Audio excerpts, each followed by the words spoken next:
तू मनात आणलंस तर काय कमी आहे? तू एखाद्या कमिटीवर ये, बोल. तुझं नाव सुचवू का? मी कशाचीही इथं भीक मागायला आलेलो नाहीये नाना. मी फक्त या क्रमिक पुस्तकांचा जाब विचारायला इथे आलेलो आहे. अरे काय हे पुस्तक? काय ही छपाई? काय यातलं साहित्य? तुमच्या कल्पनांची दिवाळखोरी पोरांच्या मध्ये कशासाठी? पुढची पिढी ही स्वातंत्र्याच्या उद्यानातली टवटवीत फुलं आहेत. त्यांना मोकळा ढाकळा श्वास घेता यावा, स्वतःच्या मनाप्रमाणे त्यांना फुलता यावं, एवढीच माझी इच्छा आहे, एवढीच माझी अपेक्षा आहे. त्यांना त्या फुलानं गुदमरवून टाकू नका, त्यांना चुरगळू नका. आप्पा, नुसती मास्तरकी करून तुला इथलं कळणार नाही. अरे सगळ्यांना सांभाळावं लागतं. कुणाचा पैसा आणि कुणाची बुद्धी कशी आणि केव्हा कामाला येईल हे भल्या भल्या नाही सांगता येत नाही. नुसतं भावविवश होऊन इथं चालत नाही आप्पा. चित्त्याची जात जर गवत खायला लागली ना तर त्यासारखं दुःख नाही. ते पाहवत नाही ना. अरे आठवतंय का 42च्या धुवस चक्रीमध्ये कांचनधारेच्या डोंगरातून रानावनातून आपण वणवणत होतो. दिवसही अंधारात काढावा लागत होता, पण हृदयात एक झगमगता प्रकाश होता. त्या प्रकाशामध्ये आपले आपणच दिपून जात होतो.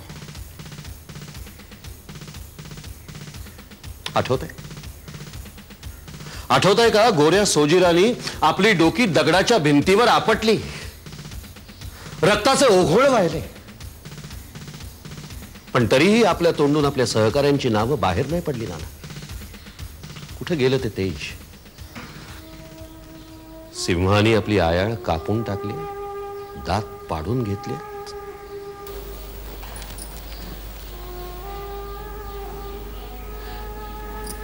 कसली घालमेल चालली आहे 2 दिवस.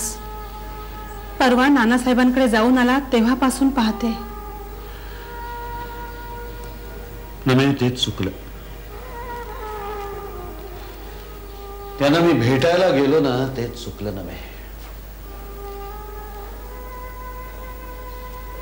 हा कोडगेपणा, हृदय शून्यता, स्वार्थ, निलाजरेपणा या सगळ्यातनं नमे बघ तुझा नवरा बचावला.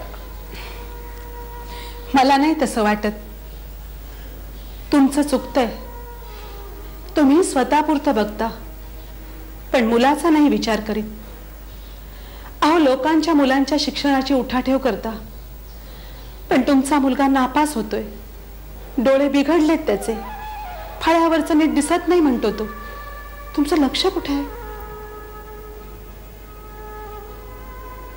खरं म्हणतेस ना?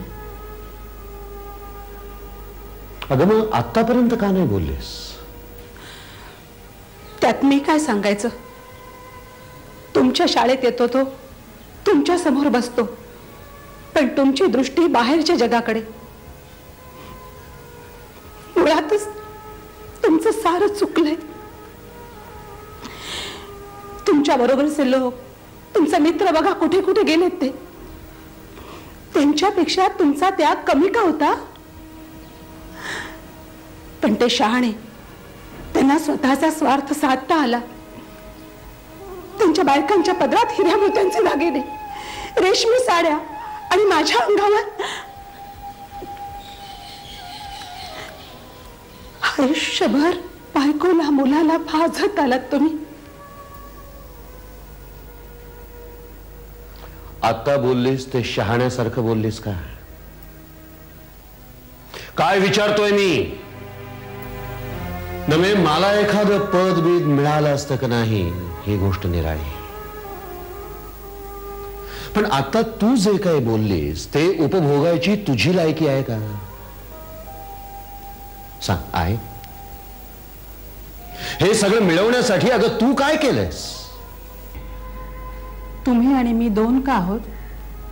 तुमचं आयुष्य, तुमचा संसार तेच माझं. ही मानसिक दुर्बलता आहे ना. आणि मानसिक दुर्बलता मला मुळीच पसंत नाही. नवऱ्याच्या कर्तृत्वावर आपल्याला पैसे मिळावेत आणि बायकोनी त्या ऐटीत गाढवासारखं लोळत आणि नटत आयुष्य जगावं, हे अत्यंत किळसवाण आहे. ज्यांनी त्यांनी आपल्या जगण्यासाठी आयुष्यामध्ये काहीतरी हे करायला हवं, आणि तो जेवढं करेल आणि त्याची जेवढी योग्यता असेल तेवढ्याच सुखसोयी त्याला आयुष्यामध्ये मिळायला हव्या. हा जगामध्ये लायकीपेक्षा कितीतरी जास्त सुखसोयी अनेकांना मिळत आहेत. त्या सुखसोयींची त्यांना इतकीच चटक लागलेली आहे की आपला देश, आपला बंधुभाव, माणुसकी या सगळ्यांना तिलांजली देऊन त्या सुखसोयींसाठी ते वाटेल ते करायला तयार आहेत. तुझे काका ना म्हणजे एक विचित्र माणूस आहे, आणि त्यांचा मुलगा एकसारखा नापास होत असतो. काकूंची तब्येत हल्ली बरी नसते. तुझ्या काकांचं काय, आयुष्याची माध्यमं तर टळलेलीच आहे. वडील आयुष्यभर ध्येयवाद आणि तत्वनिष्ठा सांभाळत बसले, आणि त्यांच्या मुलाला स्वतःच्या आयुष्याची दिशा काही सापडत नाहीये. तुझे काका ना म्हणजे प्रदर्शनात मांडायची वस्तू आहे. नक्कीच आहेतच मुळे. काही एक टोकाच्या अट्टहासापायी माणूस आयुष्यभर कसा मूर्ख ठरतो याचं उत्कृष्ट उदाहरण म्हणजे तुझे काका. त्यांना मूर्ख म्हणण्याशिवाय तुम्ही दुसरं काय करणार? पण त्यांना समजून घ्यायला सुद्धा पात्रता लागते. हो का? असेल असेल. आम्ही काय बाबा सामान्य प्रोफेसर, आम्हाला काय कळणार? ती योग्यता तुलाच कळो आणि त्याची अमोल किंमत त्यांना लखलावो. हे पहा, तुम्ही कितीही कुत्सितपणे बोललात, टिंगल केलीत, तरी माझी त्यांच्यावर जी भक्ती आहे ती तशीच राहणार. ज्यांच्याबद्दल नितांत आदर बाळगावा अशी माणसं आज औषधाला सुद्धा मिळत नाहीत. अशा व्यासंगी तत्वनिष्ठ माणसाबद्दल माझ्या मनात नेहमीच नितांत आदर आहे. सळसळणाऱ्या, अन्यायानं पेटून उठणाऱ्या रक्ताबद्दल मला अभिमान आहे. त्या तेजापुढे माझं मस्तक नेहमीच नम्र होतं. आयुष्मान बसा ना काका.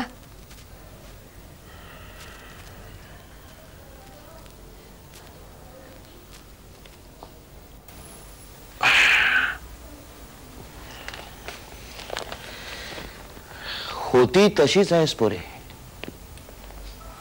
वेंधळी आणि लाघवी.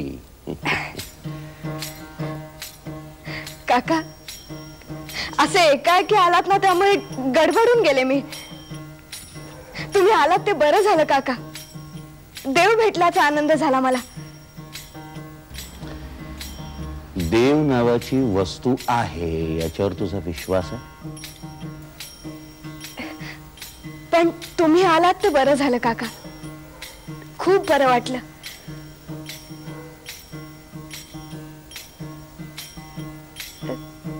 काही काही सांगायचंय मला.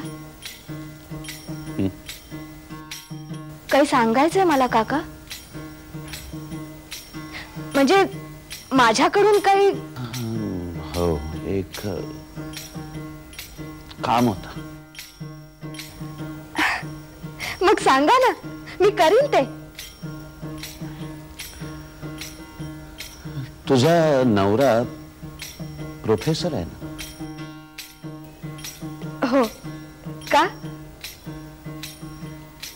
परीक्षकांमध्ये त्याची ओळख वगैरे असणार? हो का?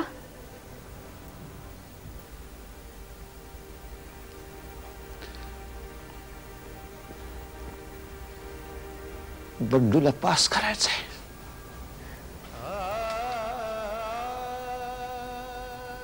काय म्हणालात काका?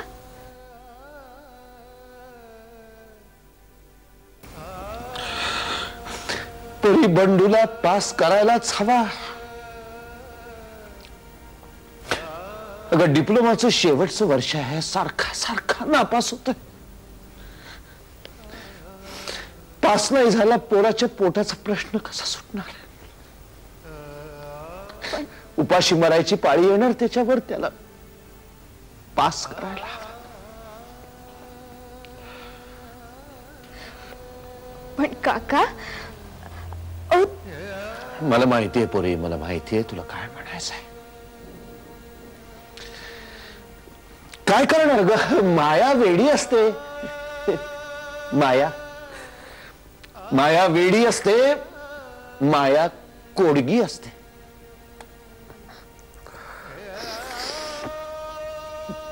आतड्याला पीळ पडतो ना तो.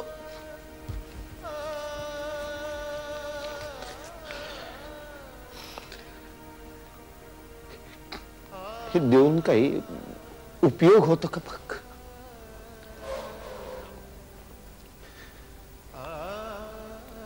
पुढे जीवाच्या अगदी आतलं सांगायला मला तरी तुझ्याशिवाय दुसरं कोण.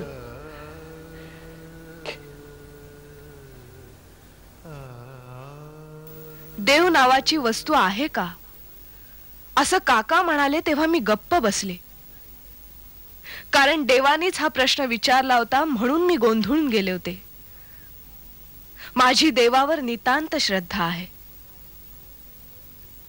पण देव सुद्धा जेव्हा माणसासारखा वागतो तेव्हा साऱ्या श्रद्धा डळमळायला लागतात. मनावासना दुष्ट कामानये रे, मना सर्वथा पाप बुद्धी नको रे. मना धर्मता नीती सोडू नको, मना अंतरी सार विचार राहो.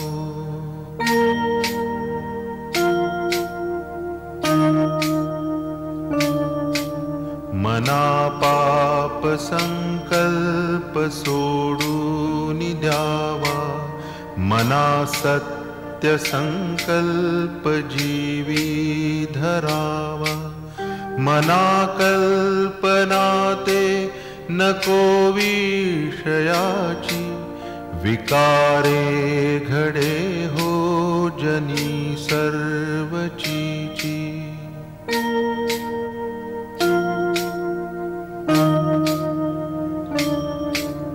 देहे त्यागिता कीर्ती मागे उरावी, मना सज्जना हेची क्रिया धरावी.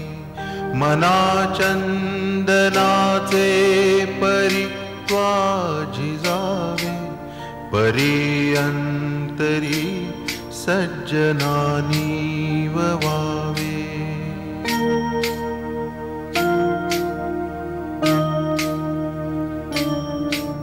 नको रे मना द्रव्य ते पुढिलांचे, अति स्वार्थ बुद्धी नरे पाप साचे.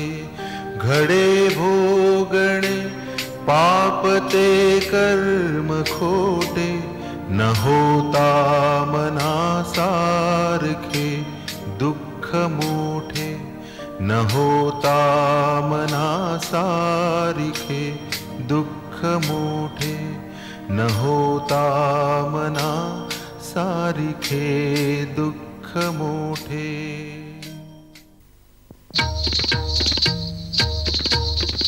कुंदन सबरंदम के, चंदन की सुगंध महके. हल्दी चंदन के उबटन से रूप सदा निखरे निखरे. वीको ने हल्दी चंदन को औषधि के रूप में अपनाया. वीको टर्मरिक क्रीम को रचकर देश विदेश में पहुंचाया. वीको टर्मरिक आयुर्वेदिक क्रीम आपकी त्वचा को कोमल व सतेज बनाए रखती है. वीको टर्मरिक नहीं कॉस्मेटिक, वीको टर्मरिक एक मान्यता प्राप्त औषधि.